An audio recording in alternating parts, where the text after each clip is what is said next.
Hubungan Israel dengan Amerika Serikat kian memanas di tengah konflik di jalur Gaza Palestina sedang berlangsung.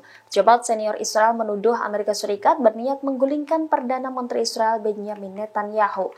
Netanyahu disebut sangat marah atas niat Amerika Serikat tersebut. Melansir The Times of Israel Rabu 13 Maret, sebuah laporan intel Amerika Serikat yang mengutip ketidakpercayaan publik terhadap Netanyahu beredar luas. Dalam laporan tersebut menyatakan bahwa kekuasaan Netanyahu akan segera hilang. Menanggapi hal itu, seorang pejabat paling senior Israel menyebut laporan intelijen Amerika Serikat tersebut sebagai upaya Gedung Putih menggulingkan Netanyahu. Pejabat menegaskan bahwa pemilih Perdana Menteri Israel adalah warga negara Israel sendiri dan bukan orang lain. Ia menyebut bahwa Israel bukan negara yang dilindungi Amerika Serikat, melainkan negara independen dan demokratis. Pejabat senior Israel itu lantas berharap koleganya bertindak menggulingkan rezim Hamas, bukan pemerintahan Netanyahu. Pernyataan ini disebut-sebut datang dari sumber politik Israel paling senior yang mengindikasikan bahwa orang tersebut adalah Netanyahu sendiri.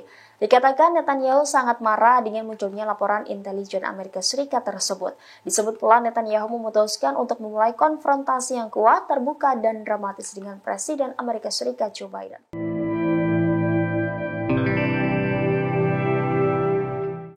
Kapal Angkatan Darat Amerika Serikat dilaporkan berangkat dari pangkalan militer negara bagian Virginia ke Mediterania Timur pada Selasa 12 Maret.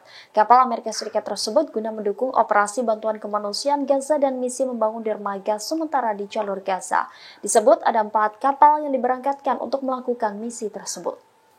Demikian dilaporkan Anadolu mengutip juru bicara Pentagon, Major Pat Ryder. Adapun 4 kapal Angkatan Darat Amerika Serikat itu yakni Yusef S-4 Lance Allox, Yusef Monterey, Yusef Matamoros, dan Yusef Wilson Wharf.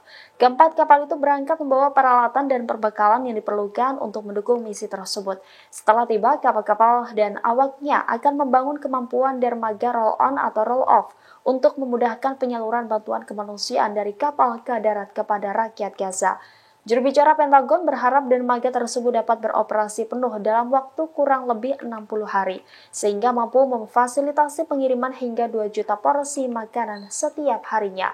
Persiapan membangun dermaga apung sementara di lepas pantai Gaza dimulai hari Selasa kemarin.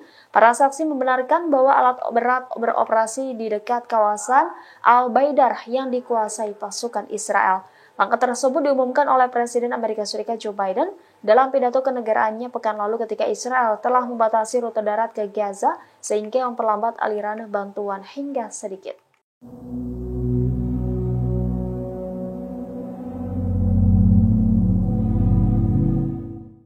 Diketahui pertempuran di Gaza Palestina tidak menunjukkan tanda-tanda mereda meski sudah memasuki bulan suci Ramadan. Kelompok perlawanan Palestina Hamas disebut setuju dengan proposal gencatan senjata Amerika Serikat yang telah direvisi. Kabar ini muncul di tengah negosiasi yang sedang berlangsung antara Israel dengan Hamas. Menurut laporan media Arab Al Arabiya, Hamas telah menyetujui revisian proposal gencatan senjata yang diajukan oleh Amerika Serikat. Perkembangan ini disampaikan oleh sebuah sumber Hamas pada Selasa 12 Maret. Sumber mengindikasikan bahwa perwakilan Hamas sedang bersiap melakukan perjalanan ke Kairo untuk melanjutkan diskusi terkait rencana perjanjian gencatan senjata yang diusulkan. Adapun usulan yang diubah dalam proposal tersebut mencakup ketentuan untuk pembebasan sandera yang ditahan Hamas dan militan Palestina. Proposal tersebut juga membahas terkait pemulangan warga Gaza ke rumah mereka secara bertahap. Hal ini mengindikasikan adanya potensi langkah menuju deeskalasi konflik. Sementara dalam negosiasi yang sedang berlangsung, Israel dilaporkan menerima persyaratan gencatan senjata selama 6 minggu. Sebagai imbalannya, Hamas akan membebaskan sebagian sandera yang mereka tahan sejak 7 Oktober. Namun Hamas menekankan pilihannya terhadap perjanjian gencatan senjata permanen yang akan mengakhiri permusuhan dan memerlukan penarikan pasukan Israel dari Gaza. Kelompok ini enggan menyetujui gencatan senjata sementara lainnya. Berdasarkan proposal terbaru, Israel telah menawarkan pembebasan tahanan Palestina dengan perbandingan 10:1 untuk setiap sandera Hamas yang dibebaskan. Perlu dicatat bahwa Hamas menyandera lebih dari 200 orang selama serangan 7 Oktober. Download Tribun X sekarang, menghadirkan lokal menjadi Indonesia.